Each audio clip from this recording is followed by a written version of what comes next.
No se escucha nada, está en silenciado.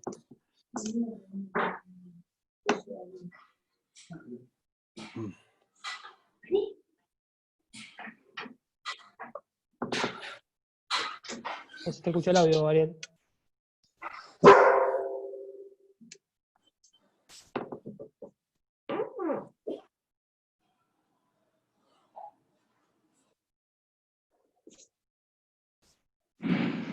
¿Ahí se escucha? Ahora sí. Perfecto.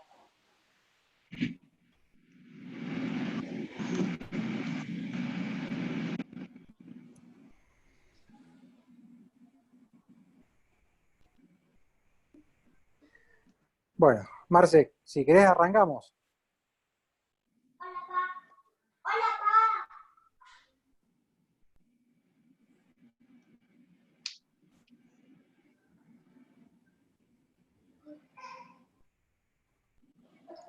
Dale, estamos todos. Arrancamos nomás.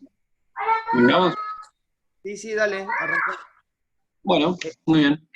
Si pueden silenciar el audio todos, así escuchamos a Ariel. Bueno, hoy nos toca hablar de bloqueos regionales de miembro superior. Mi nombre es Lamberto Ariel, el que me conoce, soy residente de primer año del Servicio de Anestesia de Liga de Mar del Plata.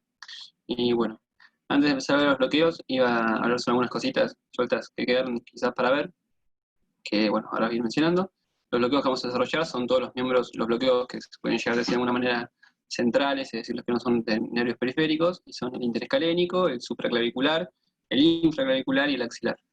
Unas generalidades sueltitas que el otro día cuando vimos las cosas de ecografía fue como un poco más orientada quizás a la imagen y algunas cosas que capaz hacemos puntualmente nosotros, que es puntualmente con la aguja, etcétera, que no lo dijimos.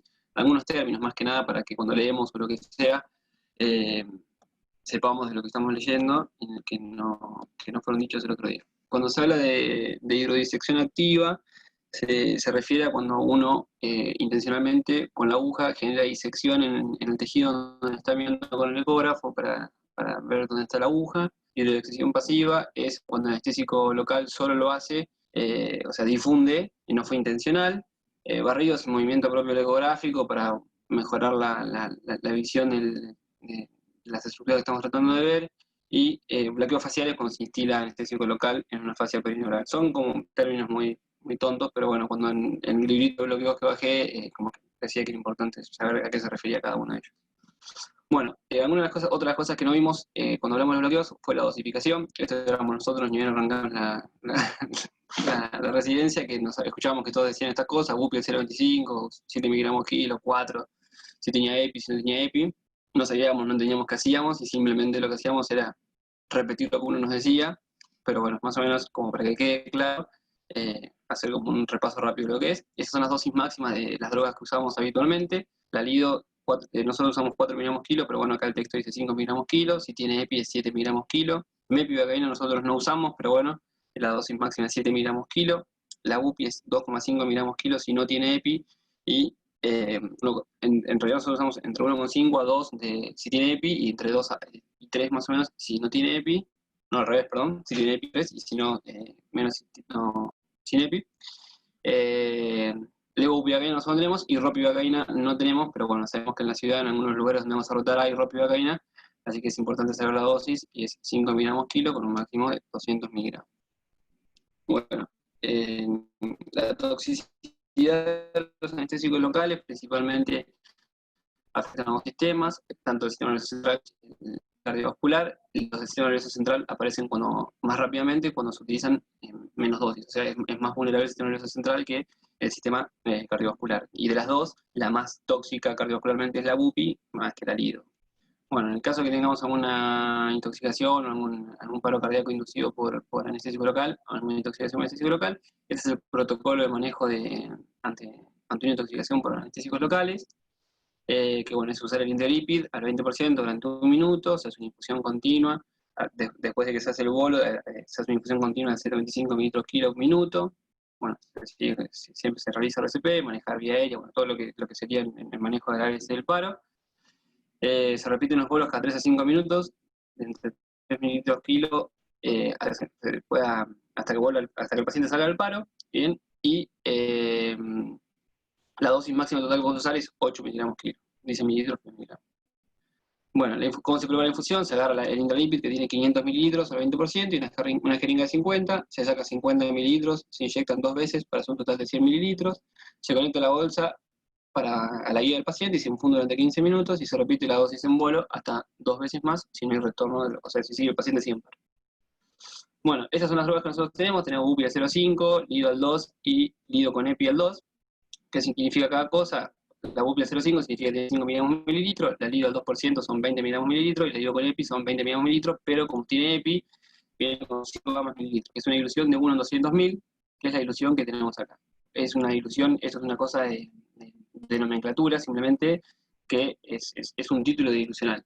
Si es 1 en 1000, significa que tiene 1 miligramo por mililitro, o lo mismo que decir el 0,1%, 1 en 10.000, 1 por 10 mililitros, bueno, así, etcétera. La Lido con EPI que nosotros tenemos es 1 en 200.000, lo que significa que tiene 5 gamas por mililitro. ¿Por qué aclaro esto? Porque si no tenemos Lido que no tiene EPI, ¿cómo hacemos para convertir esa Lido con EPI? Agarramos una ampolla de adrenalina que tiene 1 miligramo, ese miligramo lo llevamos a 10, y cuando lo llevamos a 10 nos quedan 100 microgramos mililitros. Entonces, si en 1 centímetro tenemos 100 microgramos, lo ponemos en 20 centímetros de Lido, y nos va a quedar 5 gramos por mililitro. Así es la preparación de una ampolla de Lido si no llegamos a tener EPI. Bueno, lo otro que remarqué que no sabíamos que cuando entramos al principio era la dilución, que era el 0,5, el 0,325, el 0,125, etc. Si nosotros hacemos de cuenta que la UPI viene al 0,5 y son 4 cuartos, simplemente es como hacer una dilución de cuartos. Si hacemos la dosis total, sería de 4 cuartos sería el 0,5, si la dividimos en 3 cuartos sería el 0,325, si la dividimos en la mitad sería el 0,25 y en un cuarto sería el 0,125. Esas serían las dosis. Importante porque depende de la dilución que usamos, si hacemos dosis anestésicas o dosis analgésicas. Bueno, por ejemplo, para preparar una solución, para hacer un bloqueo de un paciente de 70 kilos a dosis anestésicas con Lido al 1 y UPI al 0,25 en 40 mililitros, ese es un ejemplo básico como para dosis máxima, pero para más o menos como entender cómo se hace. Se calcula la dosis máxima y sacamos los mililitros, hacemos el peso por 7 miligramos kilo, que es la Lido con EPI, y 1,5 miligramos, que es la UPI-SIN, bueno, nos da 24,5 mililitros y 21 mililitros. Entonces, agarramos 2 jeringas, 10 y 10, que es la dilución que hacemos siempre. Y bueno, esa sería más o menos la explicación de cómo cargamos los miligramos y los mililitros para que más o menos sepamos lo que estamos haciendo día a día. Ahora sí, vamos a hablar de los bloqueos. Cuando nosotros vamos a hacer un bloqueo del miembro superior, nosotros pensamos, o quizás lo único que tenemos presente en nuestra cabeza es que abajo de la piel lo único que tenemos son estos nervios que nosotros vamos a ir a bloquear, pero en realidad abajo de todo eso está esto. No me anda el video. Bueno, ahí está. Abajo de la piel que nosotros vamos a pinchar, que nosotros simplemente pensamos en los nervios, hay más cosas que nervios.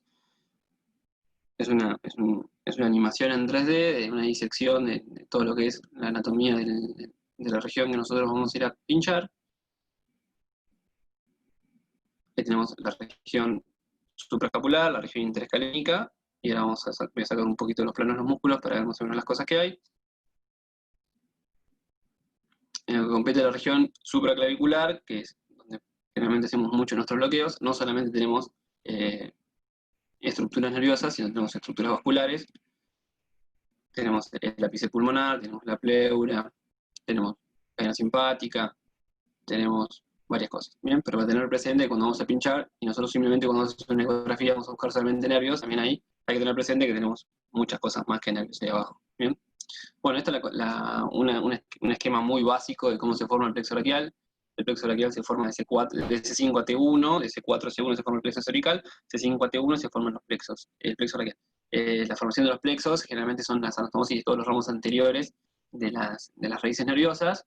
Bien, estas raíces nerviosas anteriores se van a anastomosar entre sí y van a formar ramas anteriores y ramas posteriores. Bien, las ramas anteriores van a formar troncos, C5, C6 forma un tronco primario, C7 forma un tronco secundario, C8, T1 forma el tronco, otro tronco primario, pero son primero, segundo y terciario. O sea, primero tronco primario, segundo tronco primario, tercer tronco primario. El primer tronco primario, junto con el segundo tronco primario, me forman el tronco secundario anteroexterno, y el tercer tronco primario, por sí solo, me forma el tronco secundario anterointerno. Bien, estos dos se van a juntar, anteroexterno y anterointerno, y van a dar las ramas terminales del plexo braquial. Bien, estas que están en verde, que están posterior, son las ramas posteriores, que también se juntan de igual manera, forman los mismos troncos, pero posteriores, y forman las ramas terminales posteriores del plexo braquial.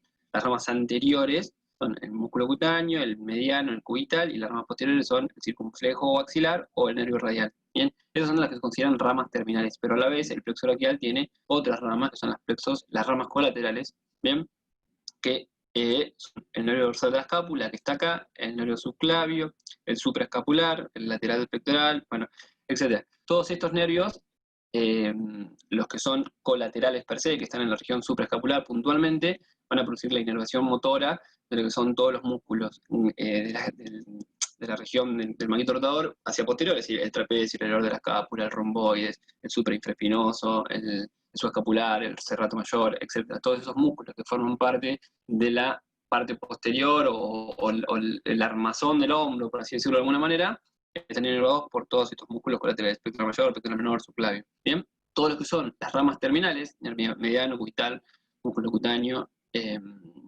axilar o circunflejo y nervio radial, van a inervar todo lo que es del hombro hacia abajo, por así decirlo, que son como los músculos que forman puntualmente el brazo, o no, miembro superior, porque no forma parte del hombro, pero bueno, el brazo puntualmente. ¿Bien? Bueno, esta es una foto esquemática del Netter que muestra la relación del plexo con los vasos. La arteria es la continuidad sería del callado aórtico, que a medida que va pasando determinados límites va cambiando el nombre, pero el tronco arterial es siempre el mismo. Pasa a ser de subclavia, pasa a ser axilar, agumeral, etc. La arteria sigue siendo el mismo tronco primario, pero que simplemente cuando va pasando límites anatómicos va cambiando el nombre. ¿Bien? Y la relación que tiene con el plexo braquial está íntimamente relacionado porque el plexo braquial, a la altura de la axila aproximadamente, por debajo del borde de la clavícula, es como que lo abraza, es donde se junta el tronco externo con el tronco interno y se abraza. Y es un reparo importante a la hora de realizar los bloqueos porque es una de las principales referencias anatómicas que vamos a utilizar para encontrar los nervios. Bueno, esta es la inervación sensitiva del miembro superior. La foto de arriba demuestra todo lo que es la cara anterior y la foto de abajo demuestra todo lo que es la cara posterior. La cara anterior, bueno, está inervado lo que es el tercio superior por el circunflejo o nervio axilar, y todo lo que es la parte anterior interna hasta el pliegue de la muñeca está inervado por el braquial puntáneo interno o accesorio, que es una rama, algunos lo consideran terminal y otros lo consideran colateral del plexo braquial. Todo lo que es la parte anteroexterna del miembro superior, hasta la muñeca está inervado por el músculo cutáneo y la mano está inervado por mediano y cubital. Después tiene algún tipo de diferencia en la inervación sensitiva a nivel de los dedos, bien, que hasta la mitad del lunar, como se ve la foto abajo. En la cara posterior está inervada la mitad del nervio, del dedo lunar, perdón, del cuarto dedo, y las falanges cambian, bueno, pero eso es relativo, porque eso lo hablaré después cuando haga los bloqueos periféricos. Pero bueno, esta es una foto esquemática como es la inervación sensitiva del miembro superior. Bien. La inervación motora del miembro superior, creo que no la digo en ningún lado, pero bueno, más o menos como para que se acuerden, es toda la cara anterior del brazo, es el músculo cutáneo, la cara posterior, o sea, el tríceps, el nervio radial, la cara anterior del antebrazo, todos los músculos flexores están inervados por el mediano, salvo el cubital anterior que está inervado por el cubital, todos los músculos externos del brazo, el antebrazo, perdón, primer radial, segundo radial, supinador largo, supinador corto, están inervados por el radial, y todo el grupo posterior, incluso el cubital posterior, están inervados por el nervio radial. Eso es la inervación motora de los miembros, los músculos del miembro superior. Y bueno, los de las manos, bueno, los lumbricales y enterosis están inervados por el mediano y el cubital, los dos enterosis permanecen por arteria de Vergil. Pero eso, hasta muñeca que me toca a mí, son esos, ¿bien? Bueno, ahora sí vamos a hablar de los bloqueos. El primer bloqueo que voy a hablar es el bloqueo interescalénico. Está indicado principalmente en las que son cirugías de hombro y húmero, ¿bien? Dice que la dificultad es media, depende del operador, que había un artículo que decía que aproximadamente la cantidad de bloqueos interescalénicos que tenía que hacer el operador para que relativamente la curva de aprendizaje sea acorde, tenía que ser más o menos de 12 a 15 bloqueos, que con 12 a 15 bloqueos la curva de aprendizaje ya era suficiente para poder realizar los bloqueos solos. La sonda que se utiliza es una sonda lineal, la aguja se puede usar de 25 a 50 milímetros, el abordaje puede ser en plano o fuera de plano, y bueno, todo eso lo demás lo vamos a ir viendo que lo decimos, los detalles mejor, ¿ves? En ese resumen. Bueno, las indicaciones más amplias del bloqueo interescalénico puede ser para cirugía de hombro o brazo, una artroscopía de hombro, para una estabilidad de hombro, es decir, para hacer si está luxado o lo que sea, para hacer una reducción, para reemplazo total de hombro, para un tratamiento del dolor postoperatorio en una cirugía de hombro, para movilización postoperatoria inmediata en un hombro congelado, luxaciones de hombro, fracturas de hombro y fracturas de hombro. ¿Bien? O cualquier otra fractura que sea más hacia distal, bien, porque está bloqueado el plexo bien en central, y cualquier otra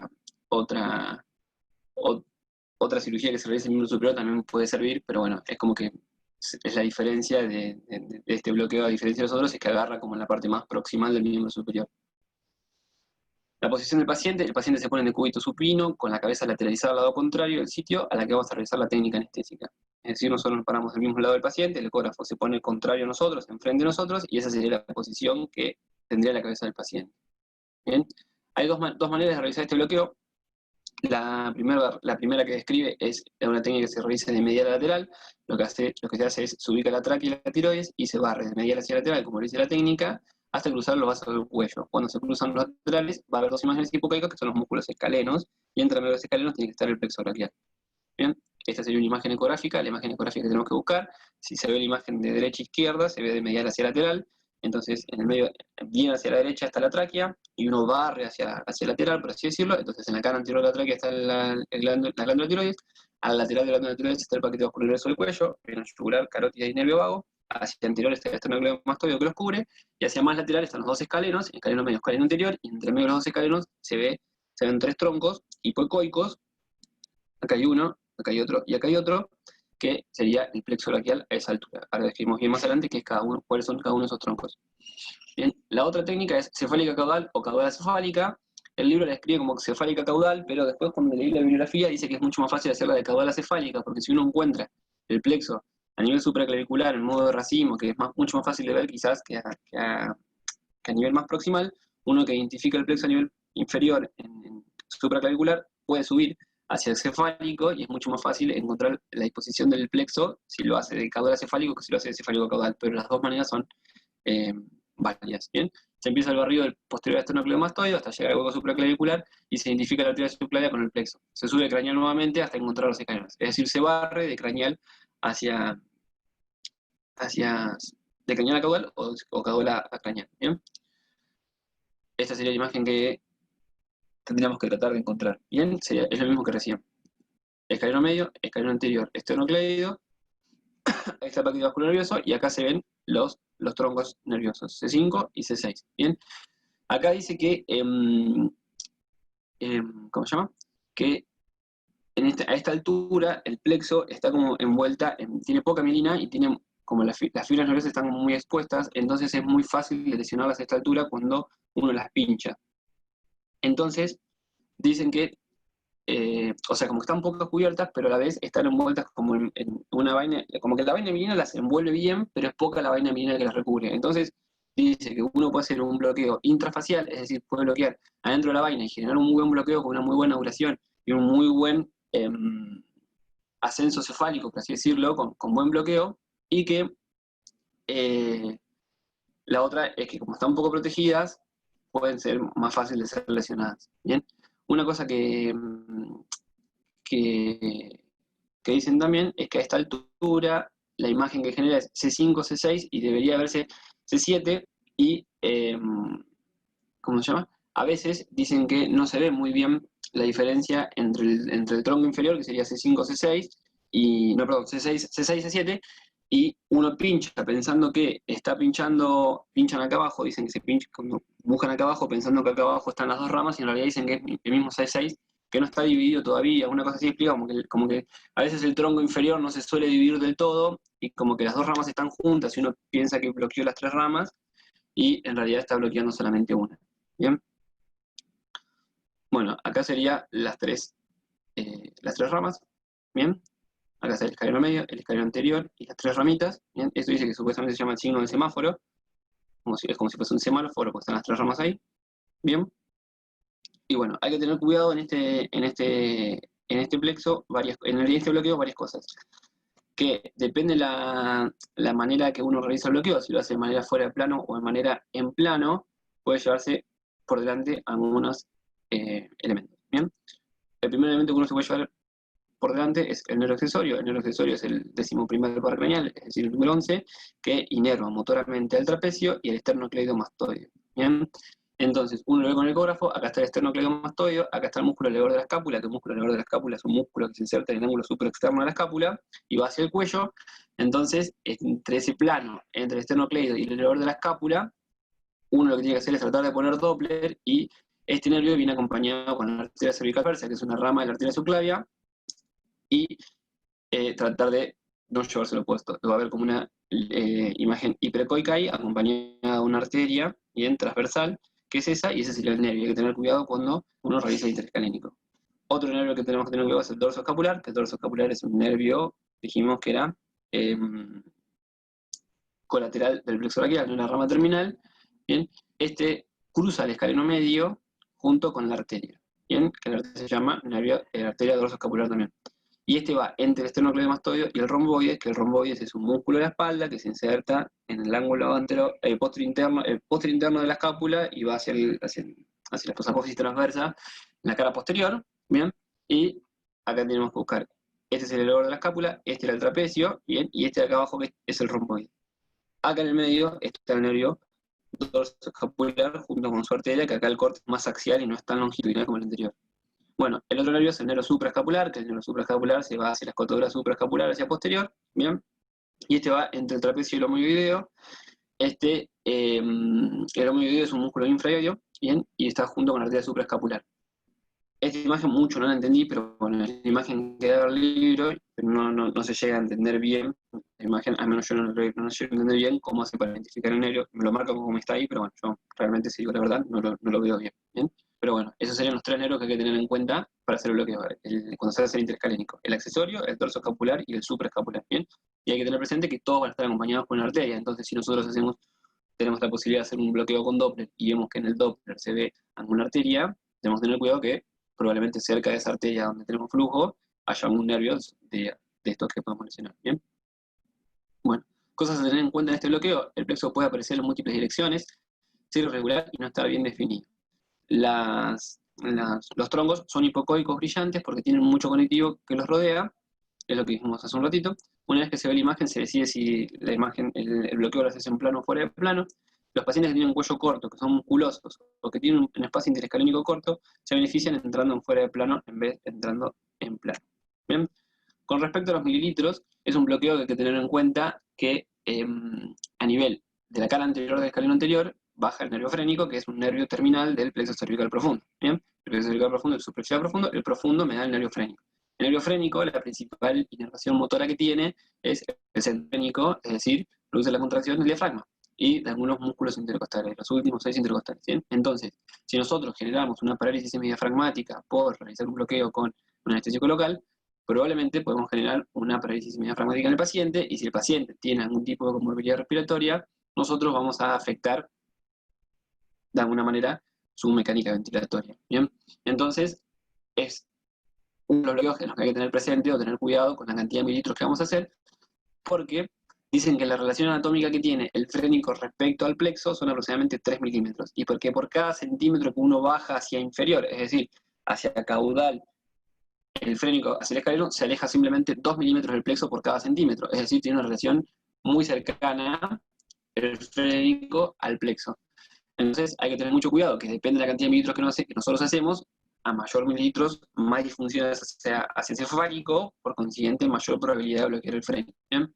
Entonces, esa es una revista, la revista chilena, que habla sobre bloqueos, todos los bloqueos del nervio superior, ¿bien? Y dice que entre C5 y C6, con volúmenes tan bajos de 0,95 de bupi al 0,5, distribuido en 2 inyecciones, es decir, una en C5 y otra en C6, era suficiente para realizar bloqueos anestésicos. ¿Bien? Pero determinó que 3 mililitros eran necesarios para una adecuada analgesia a las 6 horas posoperatorias. Es decir, servía para el intraoperatorio, pero no me dejaba mucha analgesia posoperatoria. Pero, ¿qué pasa? Tiene un intervalo de confianza muy amplia, o sea que no es estadísticamente significativo que tan poco volumen que tenga impacto clínico. ¿Bien? Después, otro era que 4 milímetros podría correlacionarse con ausencia de bloqueo frénico. ¿Bien? O sea, decían, bueno, hasta 0,95 bupi me alcanza, yo sé que hasta 4 no lo bloqueo. ¿Bien? Es decir, que el límite de fiabilidad de no bloquear el frénico eran 4 milímetros. Un estímulo similar concluyó que 5 milímetros de bupi a 0,75, bueno, tenía el mismo efecto que lo demás. No vamos a leer todo lo demás, pero bueno, decía más o menos lo mismo, que la ROPI eran 5 y que la bupi era 0,95. ¿Bien? Y ponía acá el valor importante que tenemos que acordarnos era que hasta 4 no generaba bloqueo del frénico. ¿Bien? Pero la analgesia postoperatoria que dejaba no era muy aprovechable, por así decirlo. Bien, no era muy buena. Bueno, acá decía que, dado volúmenes de 10 milímetros, a pesar de generar bloqueos quirúrgicos exitosos, generar mayor incidencia de dolor postoperatorio en los bloqueos en dosis única, es lo que decíamos recién, es decir, a menos dosis genero menos parálisis semidiafragmática, pero genero menos analgesia postoperatoria. ¿Bien?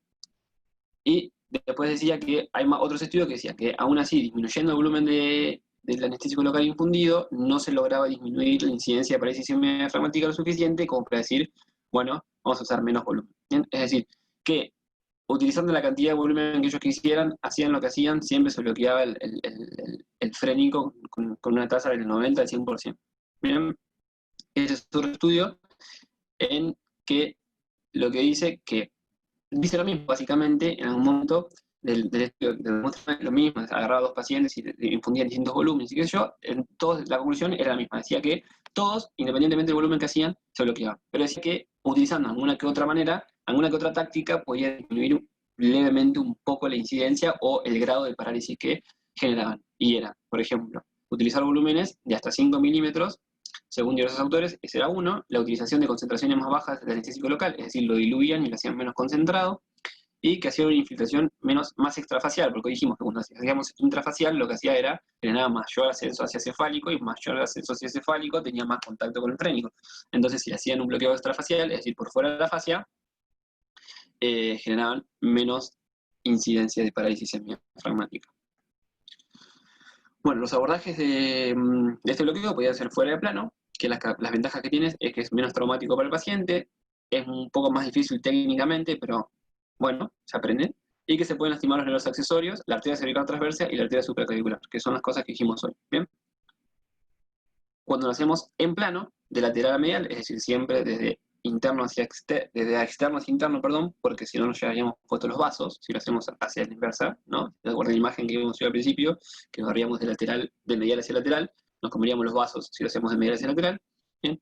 En plano lateral a medial, tenemos que tener cuidado con el nervio torácico escapular, el torácico largo, y que es más doloroso para el paciente, porque una cosa es pinchar el músculo, hacer un pinchazo y atravesar simplemente el músculo, y otra cosa es hacerlo perpendicular al ecógrafo e ir atravesando todo el músculo de lateral a lateral. ¿Bien?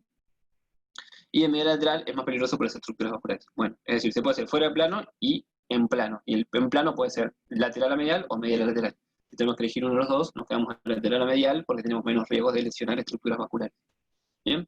Ese sería un acceso de fuera de plano, que bueno, acá está haciendo lo contrario que digo, pero bueno, acá está entrando de medial hacia lateral. Bien, pero esa sería una manera de abordarlo en plano. Perdón, fuera de plano. Y ahí, en plano, perdón, está viendo mal imagen. Ahí está entrando de lateral a medial y ese sería en plano. ¿Bien?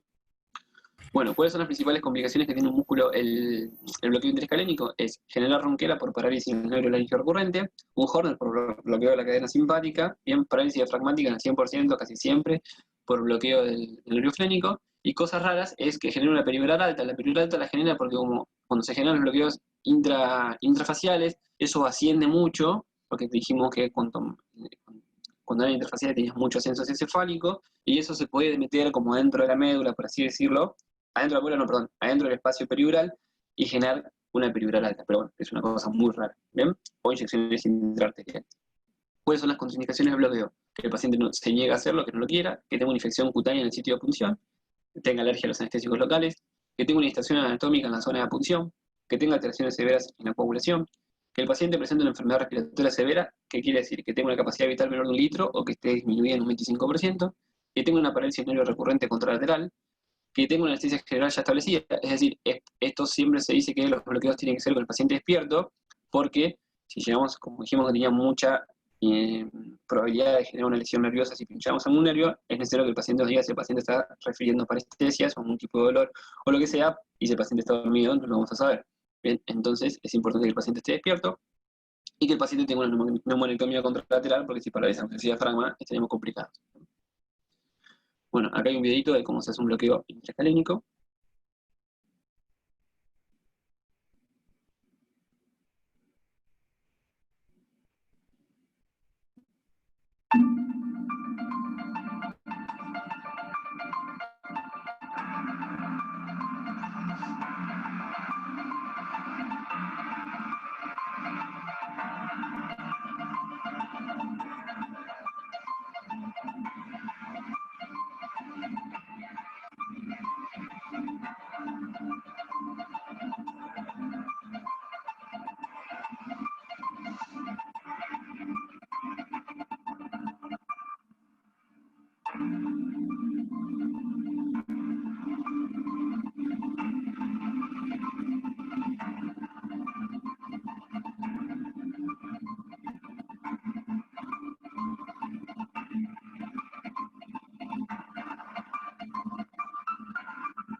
Ari, ¿te puedo hacer una pregunta mientras vemos el video?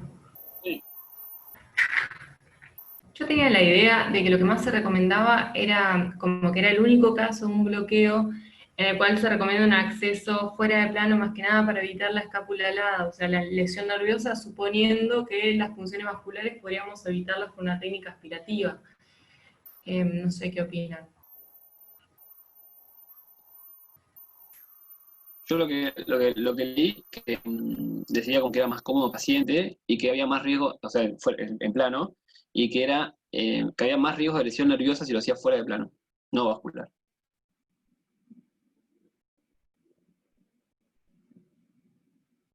Fue lo que leí. No sé, capaz que. Sí, en Igual el HPC estrictamente el interescalénico lo hacen con una aguja de 20 Fuera de plano. milímetros o 2 centímetros, fuera de plano estrictamente por la lesión nerviosa, sobre todo asociada a lo que más frecuente uno hace, que es atravesar el escaleno medio, exacto. esto lo hablamos hace un tiempo, no sé con quién, lo que decían que por la curva de aprendizaje primero lo hacían en plano, que era más fácil, veían la aguja, todo el recorrido de la aguja, y después con más cancha en la ecografía y la coordinación de la aguja lo hacían fuera de plano. Y la otra cosa es usar siempre el neuroestimulador, porque si lesionás los nervios que pasan por el escaleno medio, que como recién dijo Ariel, el supraescapular y el torácico largo, los podés estimular con el neuroestimulador, que por ahí se pueden confundir con otras estructuras hiperecogénicas. Pero sí, siempre fue una discusión. Lo No, único que por ahí en por- nuestro ecógrafo que por ahí no tiene tan buena resolución, por ahí de repente hacer un abordaje viendo una visión en un corte transversal de la aguja es un poco más complejo y de repente es mejor entrar en plano, ¿no? Disculpe, Doc. Hola, ay, eso, hola. hola, ya, eso puede ser una buena causa, el hecho de no tener por ahí algún elemento que no tenga una buena resolución. Pero te digo que en plano, fuera de plano, me parece que es hasta más fácil y más superficial. No solamente tenés que entrar con la aguja 1 centímetro, un centímetro, Bueno, punto 3, y ya llegás a meterte en el canal, el surco interescalénico. Y en plano, teóricamente, si entras con cuidado y viendo las estructuras, no tenés por qué producir lesiones. Bueno, hola. Eh, Como es una discusión de mucho tiempo y hablado por muchos, sobre todo que Agustina nombró los del privado. Privado tienen una, que con Mauro hemos hablado muchas veces, ellos recién ahora están haciendo, decirte, muy poco tiempo el bloqueo directamente como anestésico, sino que antes lo hacían como analgésico. Entonces, el volumen que ellos ponían permitía que fuera de plano y que no tenían esa capacidad de buscar otro sistema que no sea el en plano que nosotros tanto defendemos. El bloqueo en plano tiene una sola virtud, que creo que es, como dijo Raúl, no hace falta atravesar, cuando vos manejás bien las estructuras anatómicas, no hace falta atravesar el músculo escaleno. Siempre podés ir por la fascia. Cuando llegás al surco interescalénico, ahí haces perpendicular la aguja y entras viendo donde vos donde querés llegar a ver e inyectar el anestésico local. Hoy, si querés darle más seguridad, haces una técnica de Bram por vía posterior. La técnica de Bram por vía posterior creo que es lo que a nosotros en el interescalénico nos va a ayudar hoy a solucionar todas esas dudas, porque al entrar por atrás dejás de lado los 3 mitos de los nervios que teóricamente hacían el hombro doloroso. Es una buena técnica, fácil de realizar, y creo que es una opción muy valedero para los que defendemos la técnica en plano. Creo que no tenemos en la casuística de tantos bloqueos, no tenemos realmente hoy hombros paralizados por rotura de nervios atravesando el interescalénico. Ya sea nosotros los médicos de planta, ni todos los que ustedes pasan sin la experiencia atravesando 1000 veces el escaleno y no pasa nada. muy bien, gracias. Bueno, seguimos. Ari, si Bueno, querés los videitos, saltealos, porque son medios largos y creo que todos dale, han hecho algún bloqueo alguna vez. Si querés, ok, dale, señalalo, dónde va el dale, anestésico, cómo meter la aguja, porque se va a hacer muy dale, largo. dale. Bueno, el bloqueo supraclavicular es el bloqueo que sigue. Está indicado principalmente en cirugías de codo, antebrazo, muñeca y mano. También puede ser en tercio distal de... Mirá, antes que sigas, Sí, discúlpame que te moleste. Algo muy importante que tengan en cuenta y lo dejamos de lado. La única complicación importante que ustedes tienen en el interescalénico es el síndrome de Besson-Chiari. Eso es lo más importante que tengan en cabeza. Lo demás son todas complicaciones simples que son solucionables. El síndrome de Besson-Chiari es una complicación muy severa. No nos olvidemos de eso, por favor. Eso es lo que tienen que subrayarse y tener presente cuando hacen un interescalénico, por favor. Creo ok. que Raúl, no sé qué opina de eso.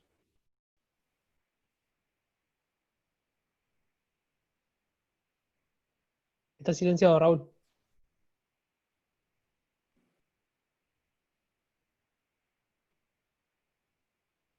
Bueno, seguí Ari, ya si se conecta, Raúl, por ahí se desconectó. Bueno, Ahora que te decía, para no olvidarme, que sí, es verdad, nosotros nos pasaba, no te digo, nos pasó más de una vez de bradicardias extremas e hipotensiones, pero cuando usábamos la ropivacaína al 1%, es decir, que la diluíamos con lidocaína, con epinefrina, al 2% nos quedaba el 1 y nos quedaba el 0,5 de ropivacaína. Y después cuando empezamos a usar al 0,75, ya no tuvimos ese problema. Aparece mucho menos.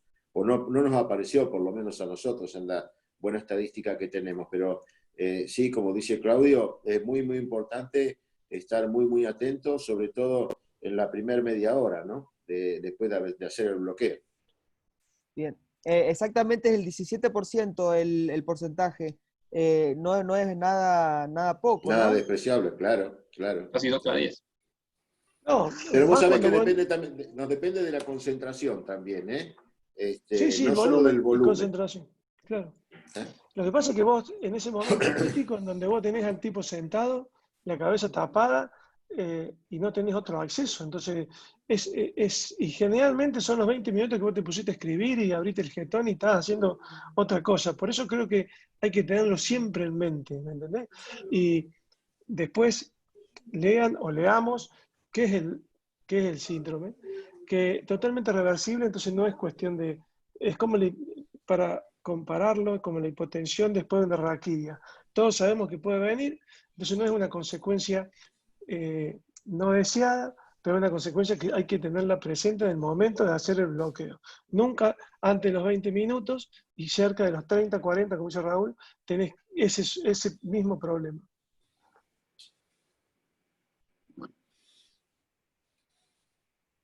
Bueno, muy bien. Bueno, el bloqueo sigue, es el bloqueo supraclavicular. Bueno, las indicaciones son las que dije más o menos recién, la dificultad es media. Bien, otra vez se usa una sonda lineal. La aguja es de 5 milímetros. El abordaje también puede ser en plano, se puede hacer posterior al anterior o anterior al posterior. El paciente, la posición del paciente la decimos después, el ecógrafo puede estar del mismo lado o del lado contrario, depende el brazo que sea, la mano hábil del operador, la comodidad que uno encuentre. Bien, la profundidad del plexo está a 1 o 2 centímetros más o menos, y el volumen infundir son más o menos entre 10 a 20 mililitros. Bien, la posición del paciente, va en decúbito supino con la cabeza ligeramente lateralizada al lado contrario del sitio que queremos bloquear, que es similar al interescalénico. Colocamos la sonda por encima de la clavícula, en el hueco supraclavicular, y se empiezan a hacer como movimientos de angulación hacia el superior, o sea, hacia el cefálico y hacia el caudal. Bien, y se pone transversal al plexo, es decir, estamos cortando como axialmente al plexo. Bien, entonces lo que nosotros vamos a ver es el plexo cortado como en racimo de uvas, ¿bien? Está cortado axialmente. ¿Bien? Esa sería como una posición acorde, correcta, bien, el ecógrafo enfrente, y utilizando la mano derecha del operador, y esa sería la posición del paciente. La técnica, se apoya el ecógrafo en la supraclavicular hasta encontrar la arteria subclavia. Una vez que se encuentra la arteria subclavia, el plexo lo vamos a ver como o sea, lateral a la arteria y se ve como en racimos. Ahora vamos a ver una imagen. Bien. Y hay que buscar dos líneas, que son hiperecoicas. La primera que vamos a ver, que tiene sombra acústica posterior, es la primera costilla, ¿bien? Y después vamos a ver otra que es vacilante, es decir, se mueve, es la pleura, ¿bien? Una vez que se encuentran las estructuras que tenemos que ver, una cosa que decía que es importante cuando uno hace como el barrido para encontrar las estructuras, es como primero hacer como un barrido muy amplio, y una vez que más o menos identificamos la arteria, qué sé yo, como que nos vamos profundizando más la imagen, para tener una imagen más clara y más profunda, pero primero como para hacer un barrido general, empezar como de amplio hacia profundo, ¿bien? Una vez que se identifica la anatomía hay tres opciones. La primera opción es ir al Connect Pocket, que es abajo de la arteria, ¿bien? Y que la arteria se levante, y empezar el bloqueo allí. La segunda opción es ir haciendo hidrodisección despacito con la aguja e ir bañando el plexo a poquito. Y la tercera opción es incinerar directamente el anestésio local en el medio del plexo. Ninguna de ellas tiene más evidencia que la otra en el outcome, es decir, ninguna tiene mejor eficacia ni a nivel anestésico ni a nivel analgésico, ¿bien? Pero claramente la tercera opción, que es meterse en el medio del plexo del golpe y tirar el anestésio local en el medio de los nervios, genera mucho más dolor y más parestesias y es mucho más molesto para el paciente que las otras dos, ¿bien? Una vez que el anestésico local se difunde y o sea, una vez que se instila el anestésico local, tiende a irse hacia cefálico, por lo que siempre se recomienda como depositarlo en la parte más posterior, por eso se indica como que por lo menos la que hacemos nosotros es ir al Connect Pocket para que eso nos levante un poco la arteria, nos despegue la pleura, y como que es un poco más seguro el bloqueo, por así decirlo. Levantamos la arteria, levantamos un poco el plexo, entonces realizamos el bloqueo más cefálico y no tan allá abajo, ¿bien? Y porque a la vez el anestésico difunde hacia cefálico, entonces nos va a bañar el plexo mucho mejor que si lo hacemos de cefálico hacia caudal. ¿Bien? Esa sería otra manera de acomodarse, ahí está entrando en plano, ¿bien? Esa sería como un dibujito del plexo. Acá está la clavícula, ¿bien? Acá están los vasos, y acá está el plexo. ¿Bien? Y eso que es gris acá, que está gris acá, sería cómo iría apoyado el transductor y cómo corta axialmente a las estructuras que pasan por ahí abajo. ¿Bien? Esta sería la imagen que tenemos que buscar. Bien, esa sería la primera costilla, esta es la pleura, esta es la arteria subclavia, que puede estar o no la vena subclavia en converse o no. Ese es el escaleno medio, y acá está en racimo de uvas el plexo braquial. Bien, esta es otra imagen, bien, con mayor profundidad, donde acá se ven mucho mejor las estructuras nerviosas. Bien, acá se ve la arteria subclavia, acá se ve el escaleno medio, acá está el platisma, que es un músculo superficial del cuello, y acá está el escaleno anterior. Entre escaleno anterior y escaleno medio está el plexo braquial, y acá está la arteria subclavia. Esto está como medio angulada la imagen porque el escaleno anterior no se debería ver, tiene que ser un plano más lateral el escaleno anterior, pero bueno, depende cómo uno angule, porque acá tampoco se ve bien la primera costilla, sin embargo se ve bien toda la pleura. Entonces, depende de la angulación que uno le genere al ecógrafo, es la imagen que vamos a tener.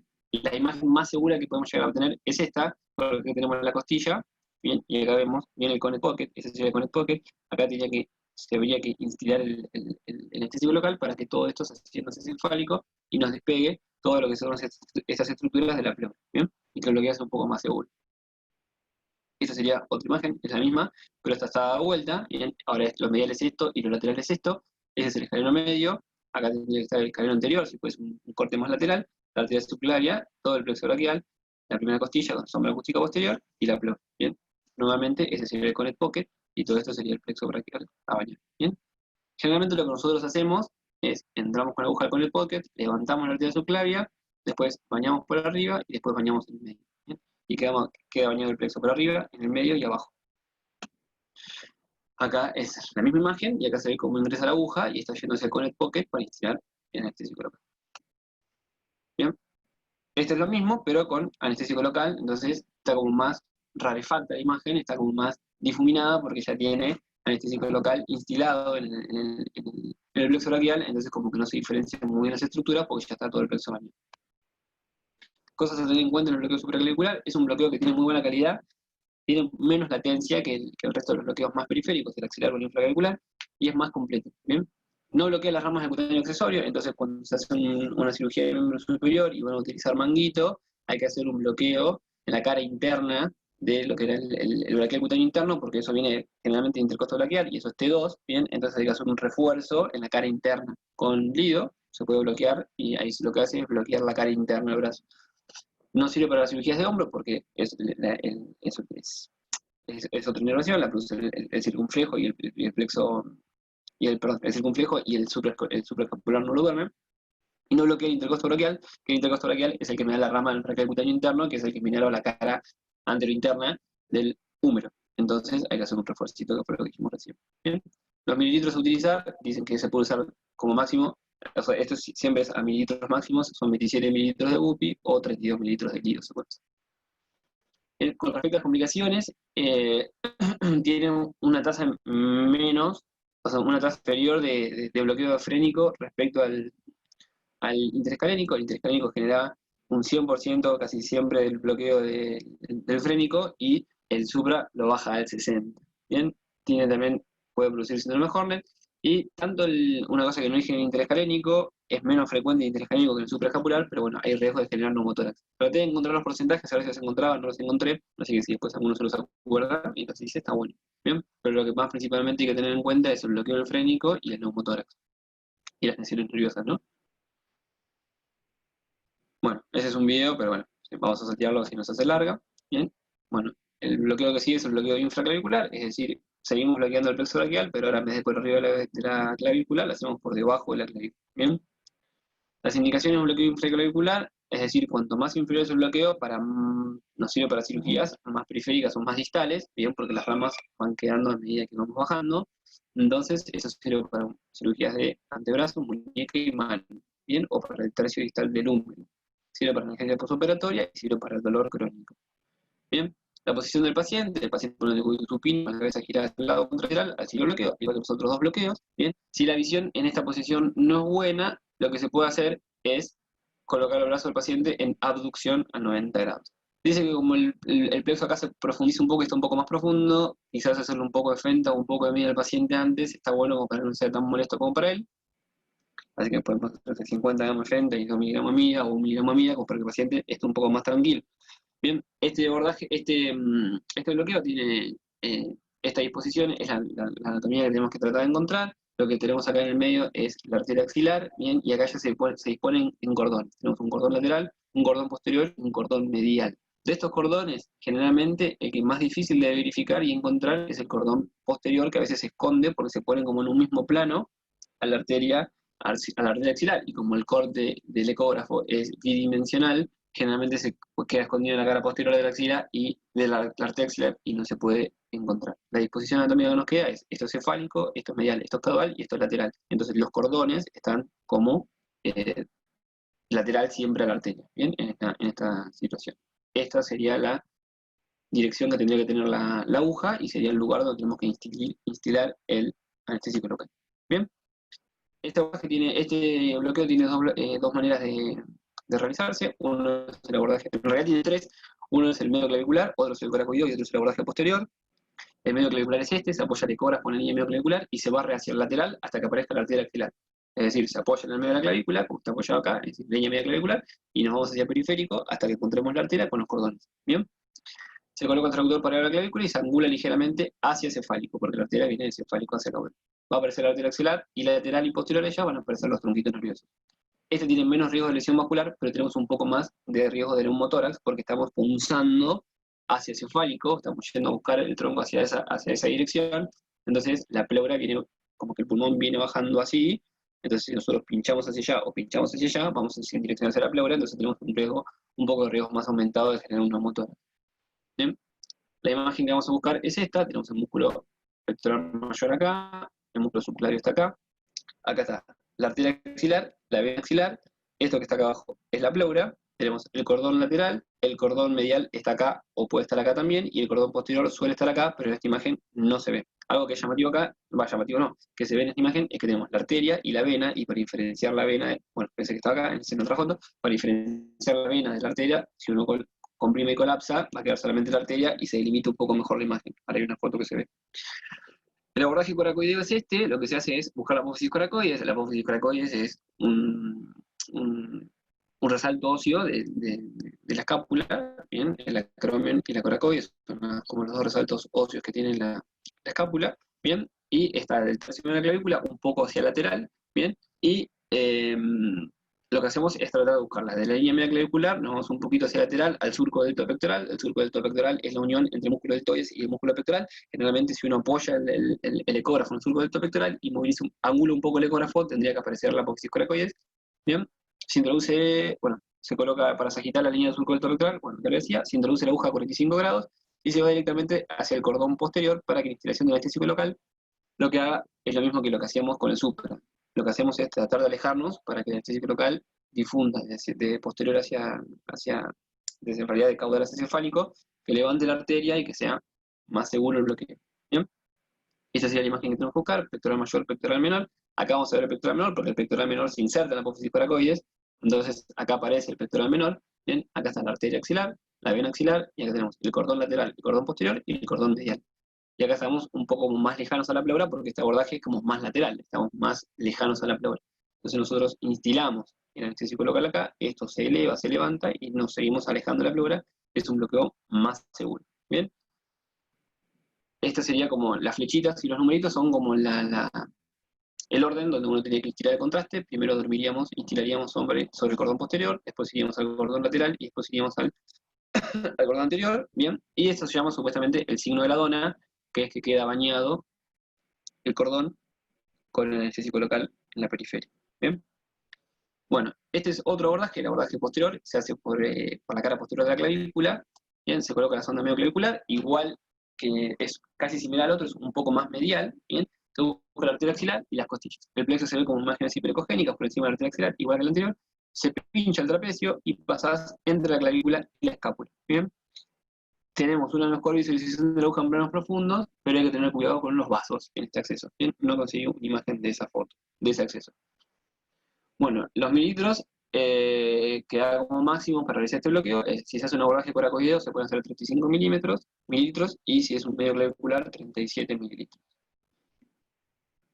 Bueno, la eficacia y rapidez de la realización del bloqueo infraclavicular guiado por ecografía y neuroestimulación es igual al bloqueo supraclavicular, con la ventaja de no producir parálisis frénica ipsilateral. Es decir, la eficacia tanto analgésica como anestésica para las indicaciones para que sean, por ejemplo, una cirugía de antebrazo, ambos bloqueos dicen ser similares en cuanto a eficacia, con la diferencia que el infraclavicular tiene muchísimo menos riesgo de generar una parálisis frénica. Bien, las implicaciones pueden ser generar una punción muscular y que se forme un hematoma, hacer una lesión nerviosa, toxicidad sistémica si hacemos una inyección intraarticular o intraarterial, y un neumotórax, como dijimos recién, por hacer dañar la pleura. Bien, bueno, acá hay un videito, pero no lo veo. Bueno, el último bloqueo que vamos a ver es el bloqueo axilar. Bien, está indicado en cirugías de codo, antebrazo y mano, es decir, bien periférico. Bueno, tan periférico no, pero son más periféricos que los demás, ¿bien? La posición del paciente, se pone el paciente en decúbito supino con el brazo en aducción a 90 grados y se flexiona el antebrazo. Colocamos nuestra sonda a nivel del hueco axilar, transversal al eje longitudinal del brazo y empezamos a barrer hacia cefálico, es decir, hacia proximal y hacia distal sería no sé, cefálico caudal por la posición del paciente, o sea, hacia proximal y hacia distal, hasta que se visualice adecuadamente la arteria axilar. Bien, una vez que encontremos la arteria axilar, que es esta que está acá en el medio, lo que tenemos que tratar de reconocer son los nervios. Acá ya no son troncos, acá ya están los nervios divididos, ¿bien? Dijimos que era muy importante la relación que tenía la arteria axilar respecto a los nervios terminales, ¿bien? Entonces, nosotros tenemos que la anatomía del brazo está dividida en lo que es el plano muscular, tenemos el plano más anterior, el músculo, el bíceps braquial, el braquial anterior, entre ambos músculos, tenemos, ese sería el bíceps, este músculo que está acá es el coracobraquial, que es un músculo que está en la cara anterointerna del brazo, y un poco más hacia acá tendría que estar el braquial anterior. Entre el bíceps y el braquial anterior va el músculo cutáneo. El músculo cutáneo perfora el coracobraquial, y una vez que perfora el coracobraquial, se mete en el plano entre bíceps braquial y braquial anterior, y va en ese plano. Y se ve así, que tiene como el signo del platillo del Omni, o signo del Omni, una cosa así se llama, y se ve acá bien hiperecoico entre los dos planos musculares. ¿Bien? Entonces tenemos la arteria, un nervio, el que está acá bien hacia anterior es el nervio mediano, acá tenemos el cubital, y bien posterior a la arteria está el nervio radial. Eso que está acá es la vena axilar, que esta es la imagen que yo decía, que si se aprieta mejor la imagen, se aprieta, se colapsa la vena, queda un poco más delimitada. Entonces queda la arteria. El nervio mediano tendría que quedar, bueno, acá se corrió, está corrida la imagen, o sea, generalmente viene un poco más acá arriba, pero bueno, esta está, acá aparece rotado, acá está el nervio mediano, acá está el cubital, y el radial, que a veces el radial suele estar posterior. Generalmente para que quede es en hora 11 más o menos está el mediano, en hora 13 está el cubital, y un poco más hacia posterior, a las 5 horas 6 tendría que estar el radial, bien, y hacia el lateral, acá no se ve, tendría que estar el músculo cutáneo. Bien, esta es una imagen clara del músculo cutáneo, este tiene que ser el bíceps braquial, este tiene que ser el braquial anterior, ¿bien? Y entre bíceps y braquial anterior, entre medio de los dos, está el músculo cutáneo, que es este. El músculo cutáneo era sensitivo en la cara anterior externa del antebrazo y era motor en el antebrazo, ¿bien?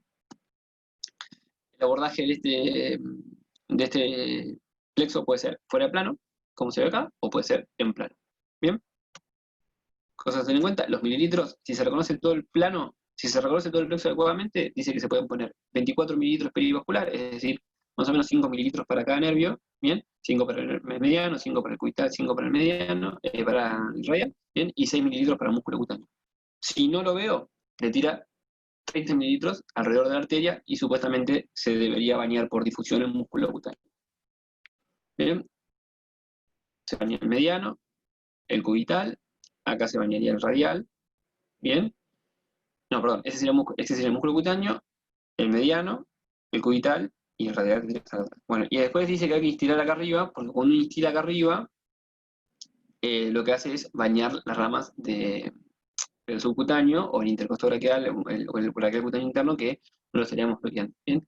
Algo que dice que cuando se hace en plano este abordaje, eh, generalmente se necesitan 2 pinchazos porque a veces no se llega a bloquear el radial porque suele estar posterior, entonces no, generalmente cuando se hace en plano requiere 2 pinchazos y si se hace fuera de plano se hace con un solo pinchazo.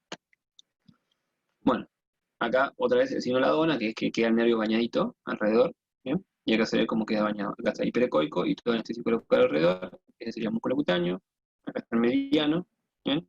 Y acá es lo mismo, con la diferencia que acá está todo el anestésico local en el subcutáneo porque bañó el braquial cutáneo interno, ¿bien? Y los músculos y los nervios del subcutáneo.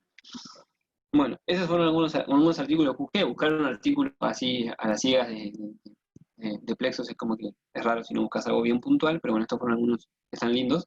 Bien, dice que lo que hizo fue comparar el bloqueo axilar ecoguiado frente al infraclavicular para cirugías de miembro superior, que para las cuales estén indicados, es decir, que sea el tercio inferior de miembro de húmero, codo, antebrazo, etc.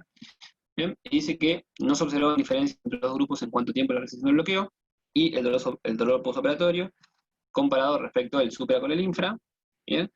Pero dice que el abordaje infraclavicular requirió un mayor tiempo de instauración, por más o menos 10 minutos contra 6 minutos, siendo la diferencia estadísticamente significativa, es decir, el tiempo de latencia del bloqueo fue mayor para el infra que para el supra, ¿bien?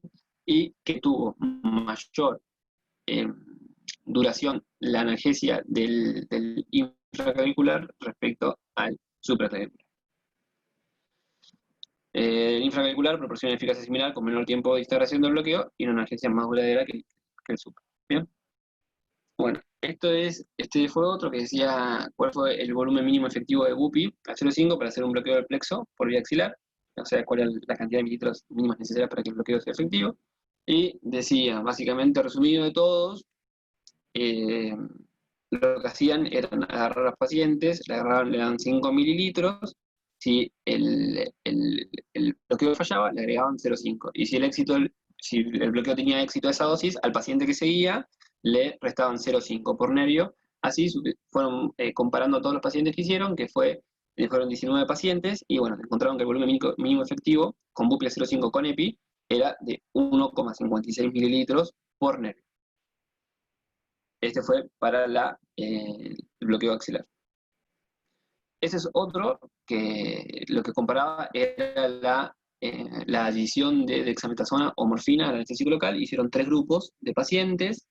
Un grupo era anestésico local solo, al otro grupo era anestésico local con dexa y el otro grupo era anestésico local con dexa y morfina. ¿Bien? Y bueno, para resumir, es que la adición de morfina y dexametasona o de morfina sola al anestésico local disminuía el dolor postoperatorio. Lo que comparaban básicamente era que la eficacia del bloqueo era la misma, pero que la analgesia entre las 12 y las 18 horas, acá, al postoperatoria, era mucho mejor en los pacientes que tienen coadyuvantes que los que usaban solamente el anestésico local. Y nada, terminé. Muy bien, Ari. Mira, voy a aclarar una cosita y después vamos a algunos comentarios que seguramente Claudio, Raúl, nos pueden mencionar.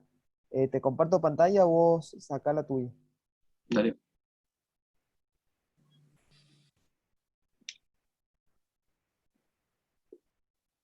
¿Pero saqué? No,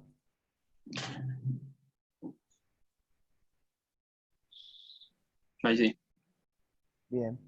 A ver, acá. Eh, esto es una clase que ya había dado, pero tienen algunas cosas importantes. Por ejemplo, acá vos mencionaste una nomenclatura que ya no se usa de los troncos, pero para no generar confusión. El tronco, nos acordemos que es superior, medio, inferior, ¿sí? Y después los cordones, lateral, posterior y medial, ¿sí? Por un lado eso, ¿sí? Para no generar confusión más que nada. Por otro lado, acá hay una imagen donde está el interescalénico, tenemos el bloqueo interescalénico, acá tenemos el escaleno medio, y en el abordaje en plano, acá están los dos nervios que decíamos que nos podíamos llevar puestos, que es el dorsal de la escápula y el torácico largo, ¿sí? Después, en el interescalénico, que seguramente muchos lo saben, pero bueno, por ahí no estamos acostumbrados a verlo, es el tema de saber en qué raíz estamos, ¿sí? Si es C6, C5, C7. Es muy importante acá las apófisis transversas, ¿sí?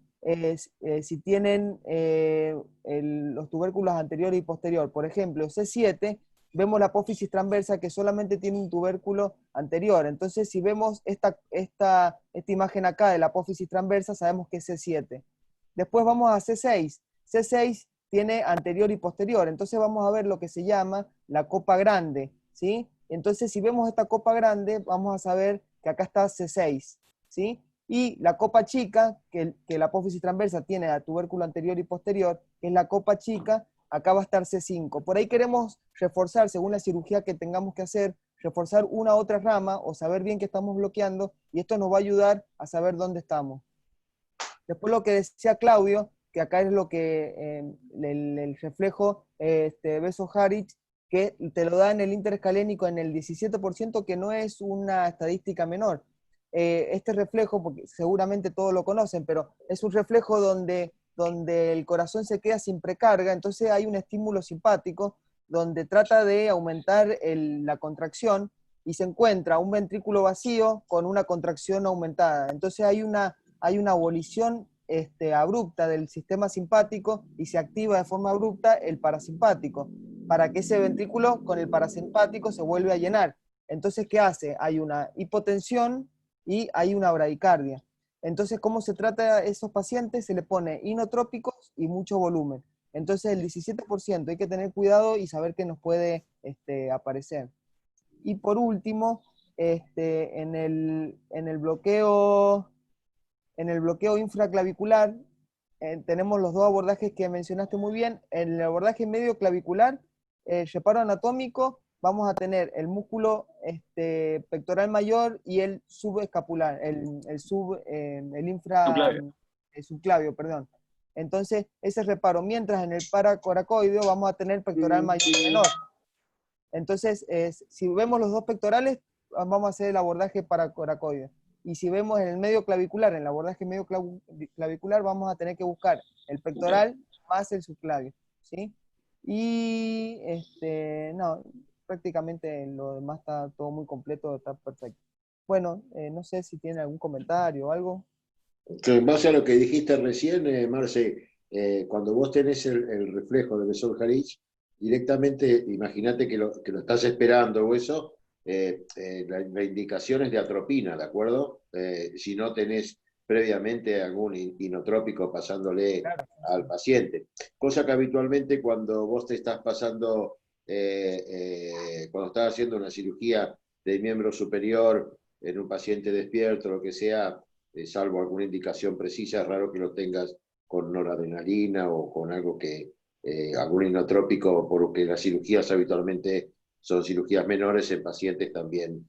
Se da en cualquier tipo de paciente, no tiene por qué ser viejo, puede ser joven o viejo, y realmente la circunstancia quien te saca del problema es la atropina.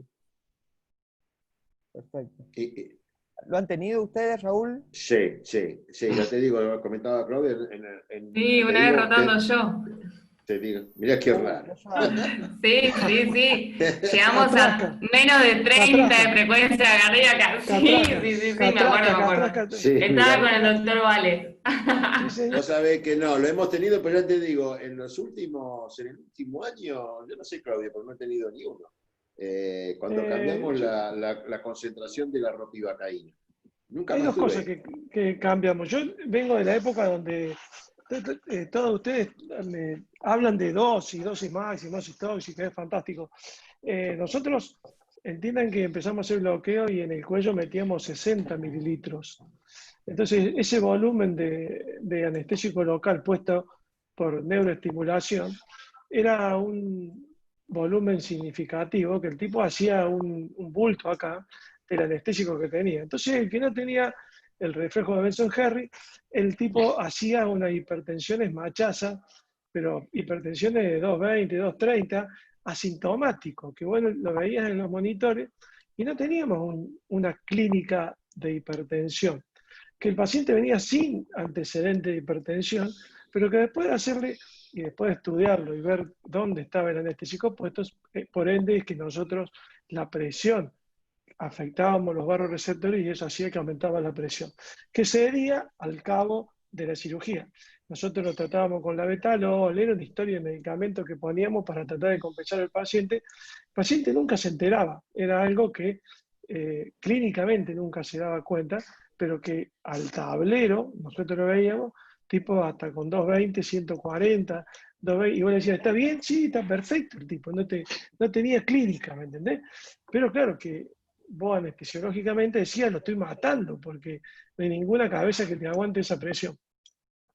Eso fue cambiando, por suerte cuando vino el ecógrafo, y el ecógrafo nos hizo bajar los volúmenes, y hoy yo hago mucho hincapié en lo que explicó Marcelo. Creo que nosotros tenemos que reconocer las estructuras óseas para saber bien en qué altura estamos para hacer un interescalénico como primera medida. No le damos importancia a ver la estructura anatómica y lo único que nos interesa ver es los 3 puntitos del signo del semáforo, que para ver los signos del semáforo tiene que ser flaco, cuello largo, con mucha suerte y un día que el ecógrafo ande bien. Te toca un gordo de 160 kilos con un ecógrafo pedorro que suelen tener, van a ver poco el signo del semáforo. Pero bueno, anatómicamente sabemos que no toda la anatomía es igual, entonces no esperen ver los plexos uno abajo del otro, los troncos uno abajo del otro. Sepan bien la estructura que está inferior, como decía Marcelo, las estructuras óseas. Si ustedes saben reconocer bien qué es 7, qué es 6, qué es 5, ya saben dónde están.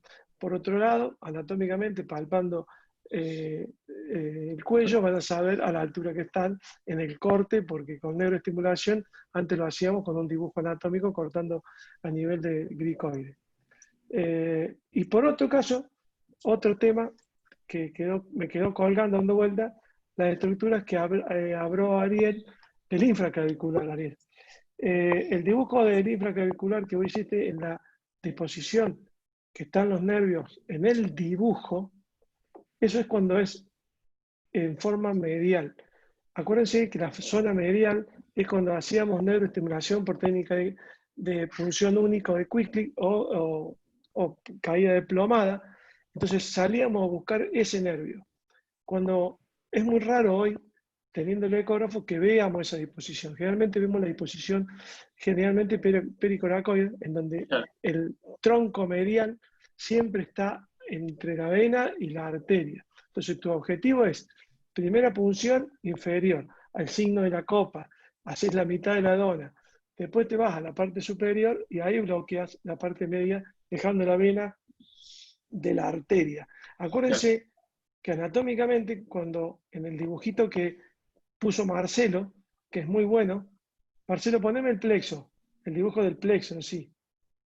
Marcelo, en el dibujo del plexo, marca muy bien cómo el músculo cutáneo se separa antes de la división de los troncos.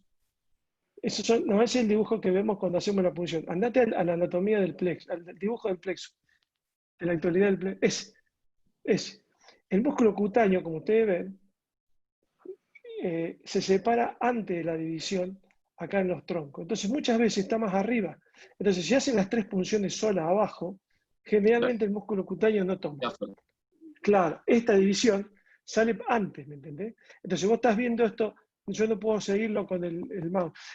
Marca el mouse en el corte de los dos del plexo, Marcel. Tu visión pericoracoide más arriba. Más arriba. Ahí. Esa es más poquito abajo. Un poquito más afuera.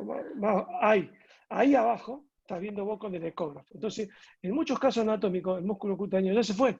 Entonces te queda afuera. Entonces, si hice todo bien y tengo la parte del músculo cutáneo afuera, bueno, es porque sean prolijos en identificarlos al nervio cuando hacen la visión infraclavicular. Y la pleura, cuando lo hacen pericoracoide, de afuera, de adentro hacia afuera, está muy lejos, no le tengan miedo. Es un bloqueo muy efectivo, a mí personalmente me encanta, sobre todo en flacos y en chicos, me parece mucho más efectivo que el supraclavicular. Acá, justamente lo que estás marcando, Marce. El dibujo justo que hace la raya Marcelo, es el dibujo que trato de buscar. Y siempre siguiendo los pectorales, que es fundamental que nosotros los aprendamos a ver, ¿no? Distinguir cuál es uno y cuál es otro. Lo del músculo cutáneo que dice Claudio, más que nada es en el pericoracoide. En el otro lo podés enganchar. En el medial lo podés enganchar todavía, ¿tá? Porque está hecho un poquito más arriba. Pero bueno. Sí, más con tanto volumen, sí. Te puede pasar, puede pasar. Te puede pasar. Puede pasar.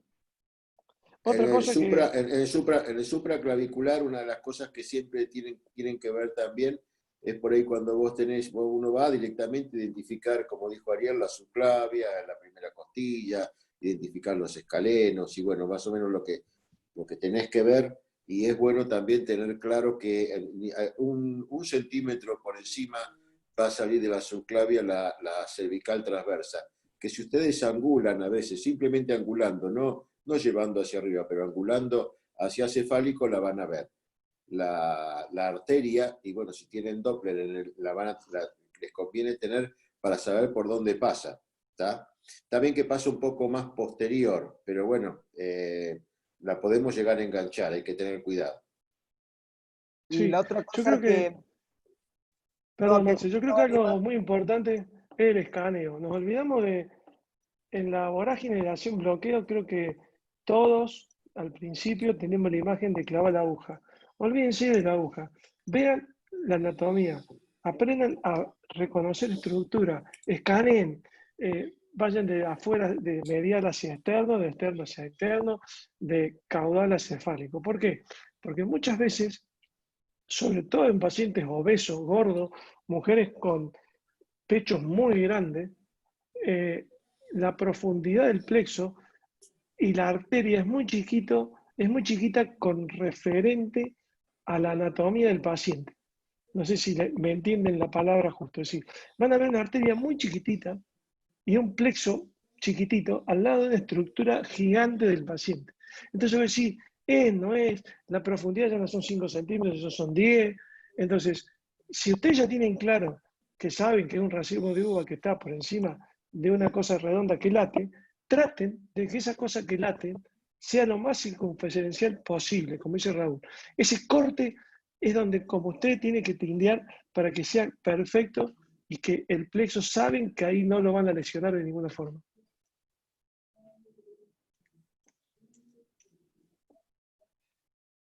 ¿Decías, Marce? Algo decías vos. Perdón. No, que justo acá está esta imagen que en el abordaje supraclavicular, el nervio que nos podemos llevar puesto en plano y de lateral a medial, como siempre lo hacemos, es acá el supraescapular. Que como lo vemos acá en esta imagen, acá generalmente, o sea, cuando queremos hacer el supraescapular, vemos todos estos ramilletes, porque en realidad vemos las divisiones. No se ven los troncos, se ven las divisiones. Entonces, cuando entramos, nos llevamos puesto este nervio. Nada, como anecdótico. Te digo que tenés que tener ecógrafo de resolución importante.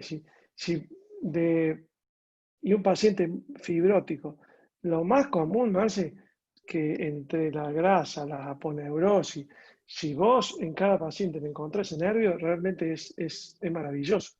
Nosotros que tenemos no solamente la casuística vasta, sino de todos ustedes que pasan y vemos y vemos y vemos y estamos atrás para tratar que no pase eso, lo ves de 10 pacientes, uno se podrá ver. Por eso creo que es muy difícil y que lo que trato a veces siempre de decirle, reconozcan la anatomía, después clavamos la aguja. Clavar la aguja lo hace la técnica, es una técnica del mono, vos sabés dónde va la aguja, va. Pero si no sabes dónde va a clavar la aguja, es donde nos vamos a complicar. Hoy, los últimos artículos de supraclavicular ya no hablan más del corner pocket. Son las modas, ¿viste? Ariel lo dijo perfecto. Hoy las técnicas nuevas de todos los estudios que hay es romper el plexo lo más posible. Es decir, el anestésico local con hidrodisección, meterse en medio y hay una inyección propia para tirarlo, para distribuir el anestésico y que la arteria nos ayude a expulsarlo para todos lados. A mí todavía me gusta, Sí. a Raúl creo que también, ser un poco más delicado, vamos por abajo, Sí. evitamos la parestesia, es la idea del ecógrafo, Claro, evitar claro.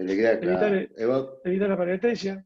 Vos fíjate que las ventajas de la ecografía, ¿cuáles fueron? Una, el evitar las parestesias, o sea, el disconfort del paciente, usar Claro. menos dosis, ver lo que estás haciendo, y cuando vos te metés en la mitad del plexo, y es común Y lo explotás. que toques alguna de los troncos o de según donde estés, ¿no? Y eso va a provocar parestesia, disconfort para el paciente. La Yo idea no es sé, ser dijera, cuidadoso en ese sentido.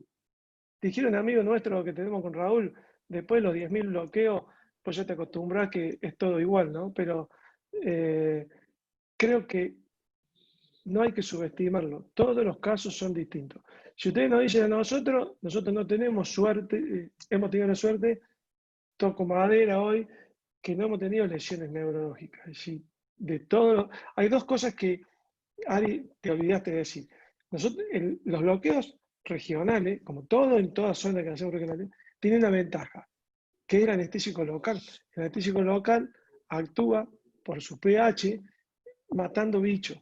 Por eso es un bacteriostático tan alto. Es una de las causas principales por la cual no hay infección en los bloqueos. Vos fíjate que la foto que vos mostraste, creo que a Raúl también le llamó la atención, es que los tipos no visten los ecógrafos. Hoy la discusión que tenemos en los centros de gente que nos juntamos a hablar de bloqueo es si vestimos o no el traductor. Yo sigo sosteniendo que creo que el traductor hay que vestirlo solamente por la asepsia que va entre paciente y paciente, no solamente por el bloqueo en sí, porque el bicho de la piel de un tipo se lo lleva el bicho a otro, ¿está? Entonces, solamente eso me tiene que a mí preparar la mesa, como los que han pasado con nosotros saben que preparamos una mesa. Tienen que bregar por eso, para que el traductor se vista y trabajemos en la zona de asepsia. Es un bloqueo. Vas a entrar a un lugar, salvo que venga el tipo cagado, sangrando, como me ha pasado, el brazo colgando y vos tenés que entrar con la aguja, lo bloqueaste y se da. Pero evitemos eso.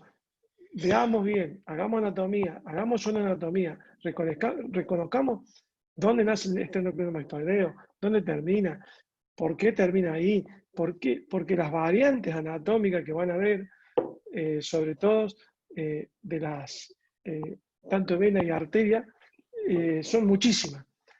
Tuvimos la suerte con Raúl de tener una segunda costilla, una costilla accesoria. Ese día no sabíamos qué carajo veíamos, después estudiándola lo vimos, aprendimos que era una costilla accesoria.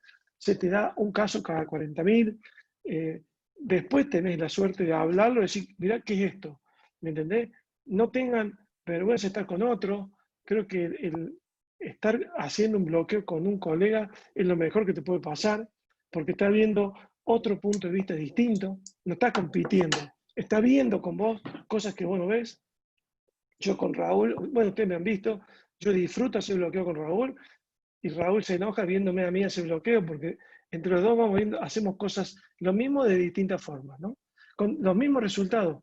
El resultado es dormir el brazo. ¿Cómo lo dormís? Bueno, nosotros le buscamos la forma, les va buscando la forma.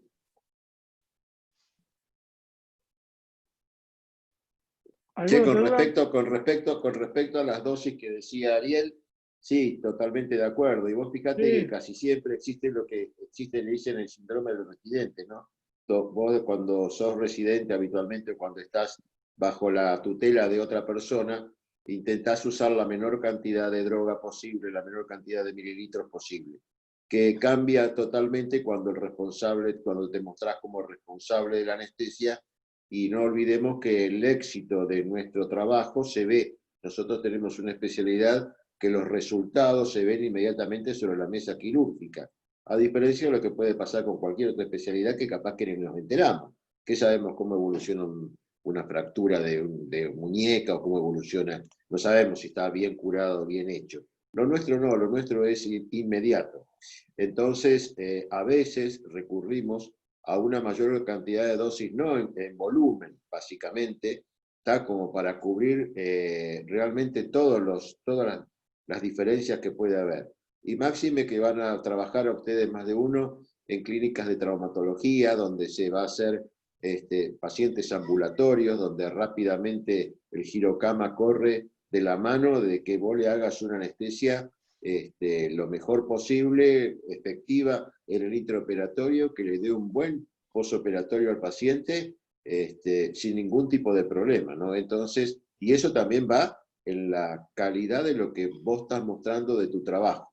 Entonces, el achicar demasiado las dosis puede ser bueno como para escribir un trabajo, ver hasta dónde llegamos y todo eso, pero en la práctica, en la realidad, desconfíen de eso también, ¿no? Sin llegar, por supuesto, a dosis tóxicas y a las dosis que usábamos en una época, como decía Claudio, por supuesto ya no lo vamos a usar así, pero bueno, pero por lo ahí es una tuvimos. cosa, sí, pero es una cosa, viste, que tienen que mirarla.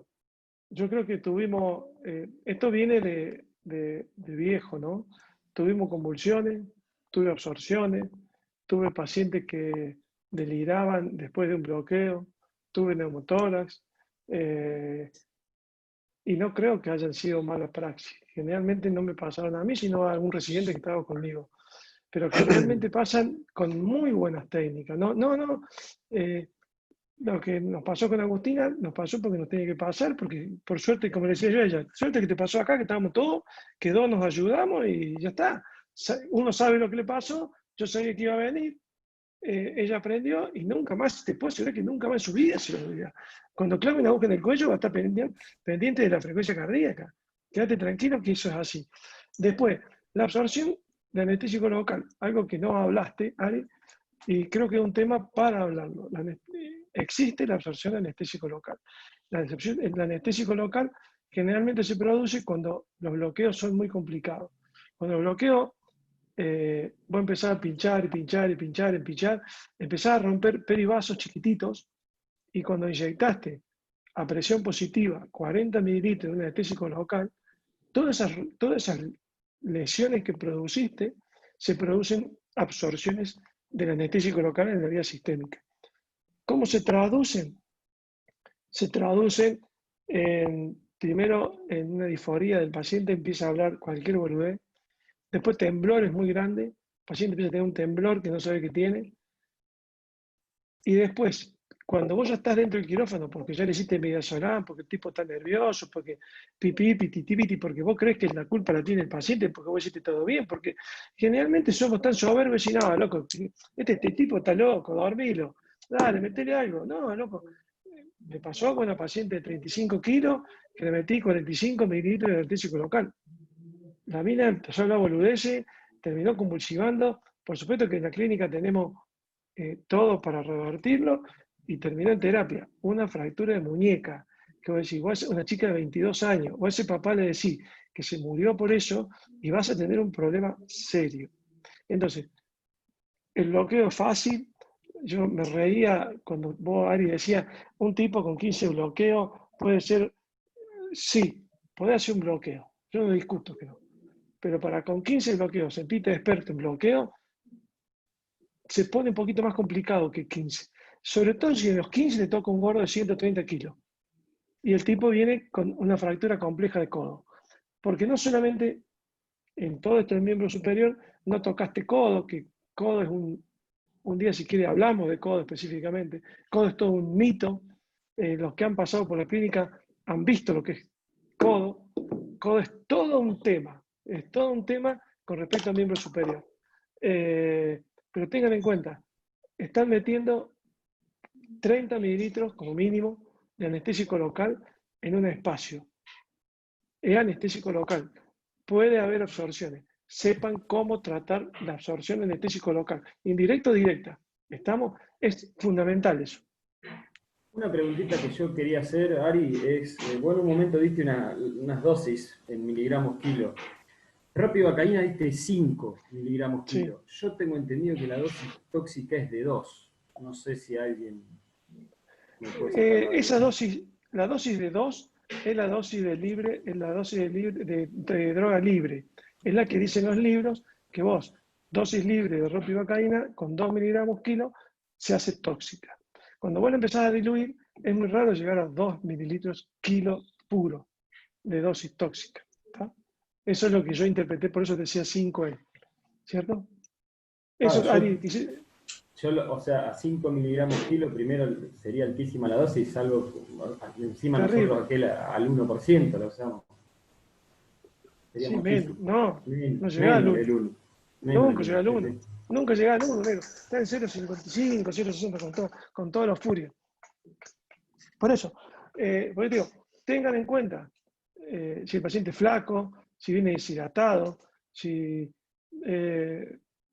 postparturienta, cosas que nosotros a veces clavamos aguja, en la locura de clavar la aguja nos olvidamos de cosas importantes. Y una de las importantes es la toxicidad. Tengan en cuenta eso. La misma forma que usted le hacen, que si yo te digo a vos, hacer un jeringazo de noradrenalina, vamos a decir, no, doctor, ¿está loco usted? Bueno, piénsenlo así, véanlo así. El que te inyecta tiene que tener la misma precaución que vos que estás viendo. Tanto Raúl, ustedes han visto nosotros, la infusión es lenta, cada 5 mililitros se aspira, la aspiración es suave, no es a presión negativa, es suave, no traerse lo que estás aspirando. 5, 5 y así. El bloqueo es igual. Vayan siempre al foco, algo que yo siempre les trato de explicar a todos. Es decir, si yo voy a operar un radio y tengo que hacer una supraclavicular, yo voy